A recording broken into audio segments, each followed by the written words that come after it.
Hello everyone, welcome back to the channel. Hope you are doing well and fine, and in today's video I'll be showing you Yahoo Fantasy how to change lineup. So without wasting any time, let's just jump right on the video and make sure to watch this video till the end and follow the steps as well. First thing that you need to do is head over and open up your browser, and then on the search bar type in sports.yahoo.com. Now once it loads, be sure to be logged into your account.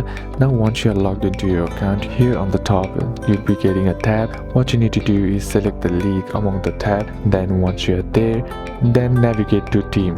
Then once that's done, find the player you want to move and click the position box. Then select the new position or drag or drop the player to a different spot.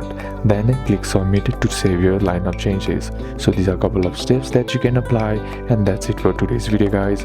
Hope this video was useful to you. Leave a like if it did. Comment down below what the next video should be on. Consider subbing to the channel. Thank you for watching.